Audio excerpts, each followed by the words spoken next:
or a lot of times it's owls. So this is my version of truck talk.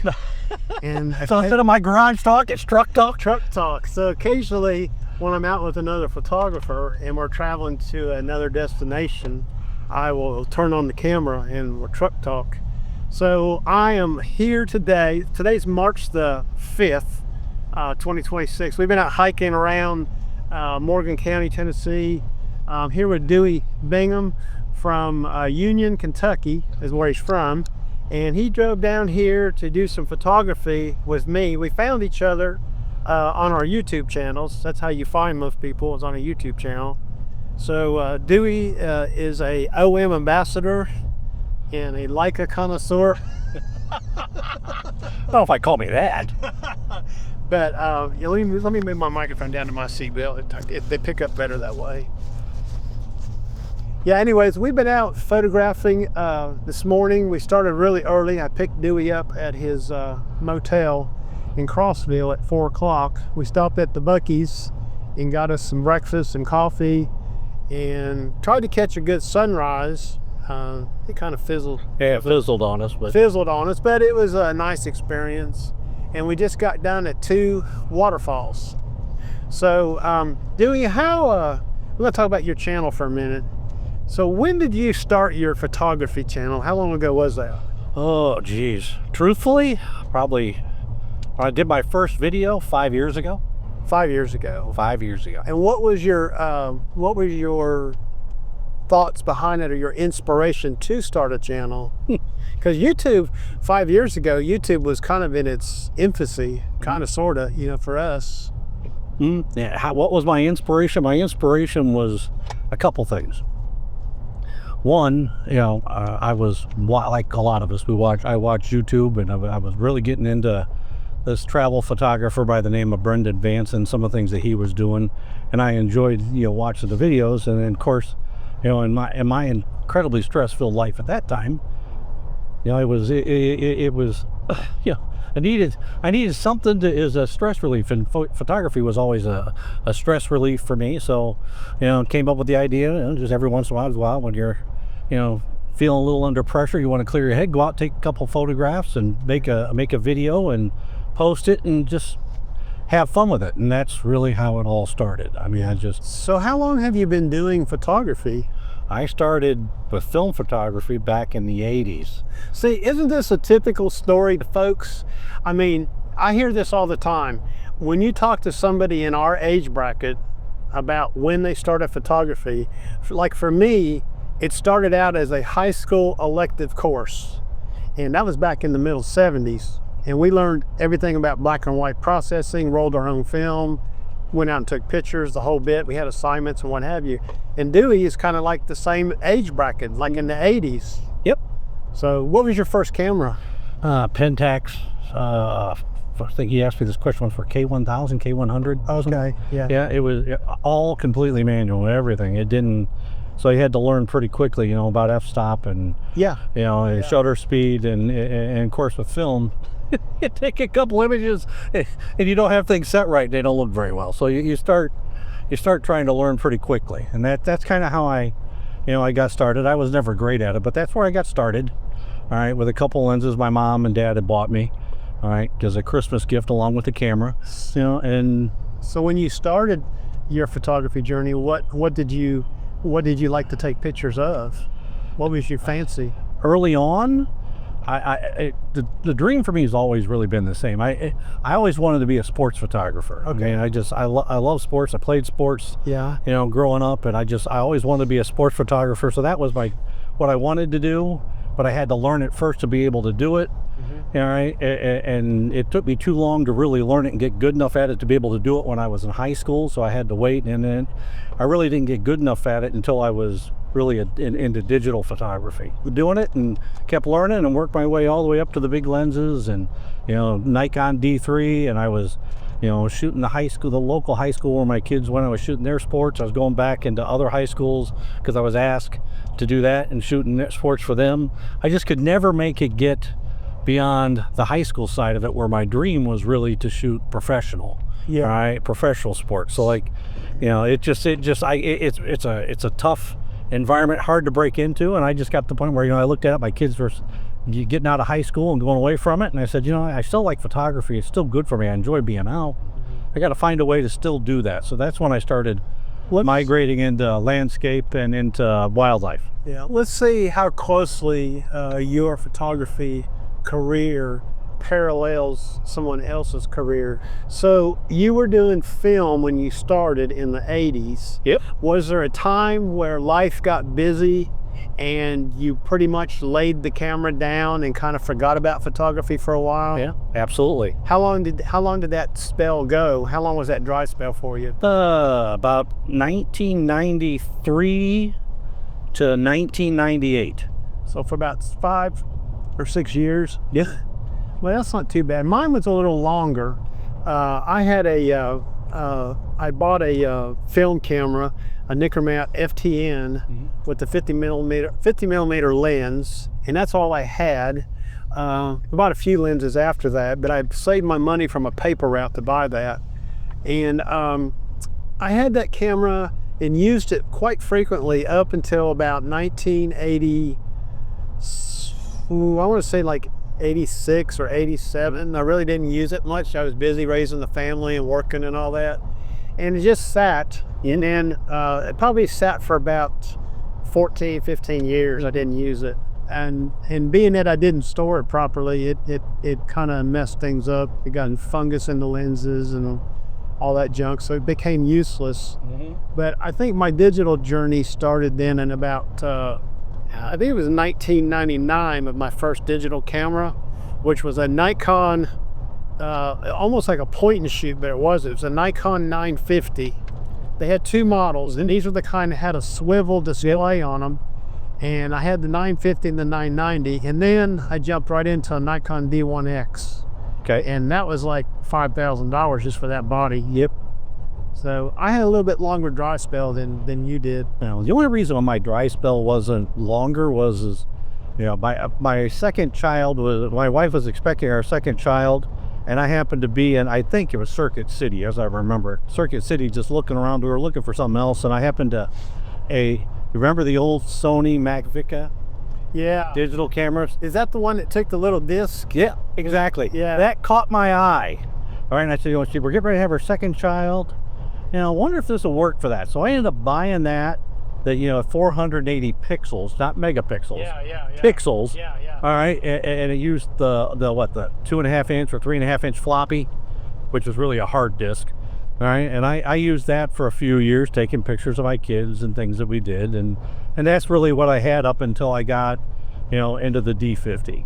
But so that's really what brought me out of it was we were expecting our second, and I wanted to, this new thing was sitting there. It's like maybe I can use that, to capture pictures of my newborn when she's born and see what happens. So that's how I went from transition from, not doing it to getting back into it. And I didn't really jump in hard. I really didn't get into it really hard until I really got into the sports side of it with my kids as they got a little bit older. Then I really got. I had a D50, and when I bought it from Rich Camera. Yeah. Okay. There's a name from the that's a past name. I remember them. I bought it from Rich Camera. It came with the 18 to 55, and I ordered a 55 to 200 to go with it. And I bought the D50 because it had the focus motor built into it. Mm-hmm. If you drop back to the D40, those had no motor in it. They had no motor. I'm not sure if the D40X did have the motor in it. Remember that one? I remember if they had it or not. There was a 40X, but anyways, I went with the 50, and of course, I'd already been from the D1X. My wife had a D1H. I got rid of those at some point. Got a D100 for a while.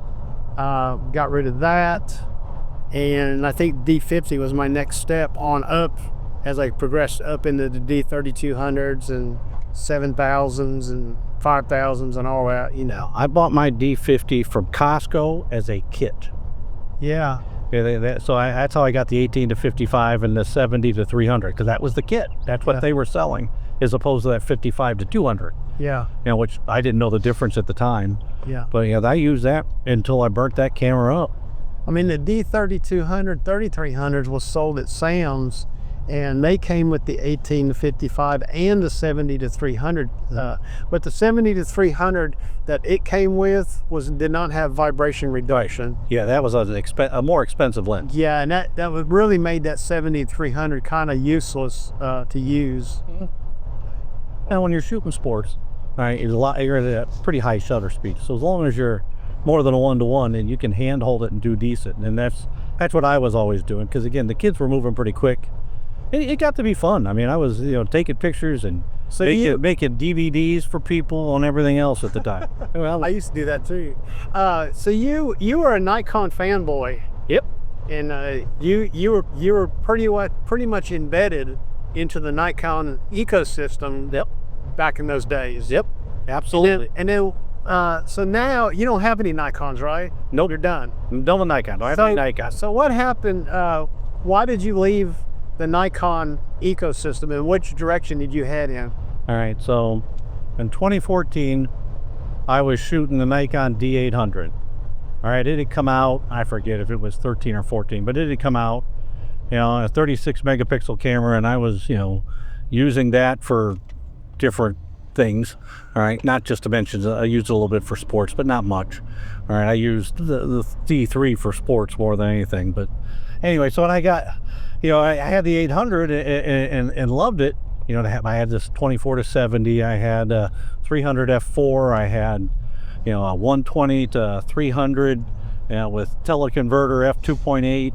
I had some pretty big and heavy lenses, and I took off and went to Alaska on an Alaskan cruise. All right, my wife and I did, and we were out on a hike in the rainforest. Key thing there is rainforest. All right. In Alaska. In Juneau, Alaska, just outside of Juneau, Alaska. Rainforest in Alaska. Yes. You wouldn't think. But that's literally, there's a lot of rainforest area along the coast there in Alaska. Okay. So we're hiking in the rainforest, and I got my D800, and I'm with a guide and several other people, and we're out in the middle of the trail, and it starts downpouring. And I don't mean a little, few drops of rain. I mean, this was a torrential downpour that just in a few seconds, the whole trail was, covered in a couple inches, of water, and the guide noticed that I had my D800 and I'm standing over there hanging around my neck, and he turns around and he pulls a rag out of his bag and he says, "You're probably going to want to cover that in this kind of rain." And I looked at it, I said, "I don't need to cover, this is weather seals." He said, "Yeah, but it's not. Trust me, put this over it." So I did, but I noticed he didn't put anything on his camera. So when we got done, I asked him, I said, "What the heck are you shooting?" He says, "Well, I'm shooting mirrorless. I'm shooting an Olympus EM5. And I love the size of the camera. I love the size of the lens. It's got the best weather sealant that's out there. It's got built-in in-body stabilization. It's the latest and greatest thing that's out there." And I'm like, it kind of caught me as odd. So immediately, it's one of these where it just piques your interest. So when I got home, I started doing research. All right, and I just started trying to figure out, what was this guy talking about? Well, about that time, they came out with the original EM1, all right, a more professional style setup. And 16 megapixel, had some built-in, photo, things that nothing else had. And I said, you know what, I'm going to buy one of these things just to see if I like it. So I bought that. I got a 12 to 40 f2.8 lens when I bought that. I bought both and started going out and using it, and I just got hooked on mirrorless. And I like the fact that it was new and it was smaller, it was lighter, it was weather sealed, and so I sold off all my Canon gear and I stuck with Olympus for quite a while. So wait a minute, let me back up. I lost something here. You sold all your Canon gear. Excuse me, I said Nikon gear. Oh, your Nikon gear. Nikon gear. But you did Yep. You did move off into something else too. All right, so at the time when Olympus was having a lot of problems and there were some questions on Micro Four Thirds, what its long-term stability would be, I happened to be out in the Tetons.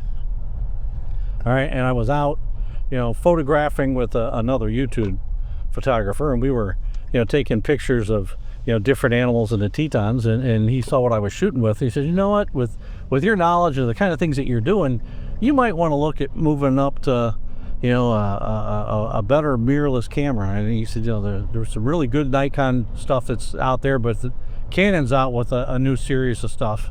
You might want to go up to the camera store in Jackson and check it out.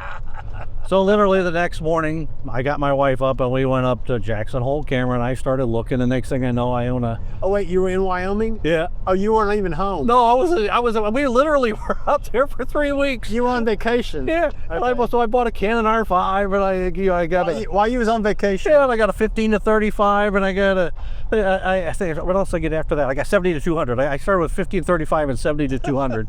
You know, and it was like, oh, what the hell? If you're going in, you might as well go all in.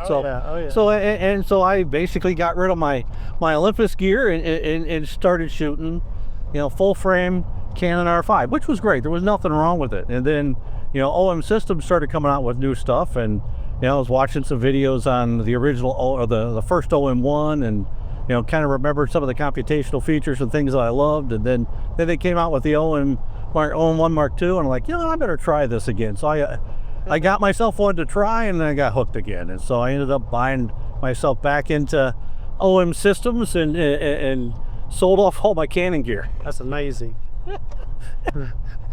Yeah. You know, when people talk about gas, I mean, I definitely have gone through it. I've been through different camera systems, and I don't think there's a photographer out there that hasn't dealt with gas. Okay, if they say they have it, I think they're lying to you. Okay, I've dealt with it. I know just about everybody I'm associated around, they have dealt with it. It just comes to a point at some time that you had to say enough is enough. Okay. Yep. I'm going to have to be happy with what I got. And I'll tell you, nothing drove that home quicker for me than retiring, okay? When I retired, that got driven home pretty quickly, okay? yeah. I'm going to go out here. I don't know if I'll bother him here or not. Maybe I won't. Okay, we're going to turn this off. We are here at the Obed. Watch that microphone. Put it down here. We're here at the Obed Wild and Scenic River Welcome Center. We're going to go inside real quick. I'll take you in there with me so you can see. Turn it off. Yeah, you can. Okay, we are here, a little echo, at the Obed Wild and Scenic Visitor Center. How you doing? Pretty good. How you guys doing? So every year, they have a photo contest. Yeah. It's in July. And then the winners, they have categories. The winners, they actually print their photographs and put them up there, and they get a little prize. I've been here once with mine, but let's see. All of the lights, that had to be really Yeah, that's part of the dark sky thing. What they got here. that was like where we were at. It was. And then, let's see who else we got. Kelly Thompson, Northern Lights. So they got different categories, like some of it's flora and fauna. Yeah, night sky. Oh, thank you, buddy. Yeah, there's a fire on that Higgins. So they do that here, National Park Service, and at the Big South Fork National Park. Yeah. They have a contest up there too. All of this, how it's, Yeah. that's nice. Yeah. Of course, there's the rock climbing you were talking about. Yeah, and one of the local clubs from Knoxville judges the entries. So the entries are done digitally. You can digitally enter, and don't cost a thing. And then they choose which ones to print from the winners and put them up there. Well, So- I heard, damn it. Yeah, it's pretty cool, you know. It's going to be a warm one today, ain't it, buddy? Yeah, it's supposed to be 70s days with the next Yeah. reach, which is crazy. Yes. Yeah. So they got like a little gift shop here. You can buy books and T-shirts and souvenirs and stuff like that. My They even got a passport station here if you want to stamp your passport. grandkids would be all over the stuffed animal. Oh, buy me one, thank you. Yeah, yeah.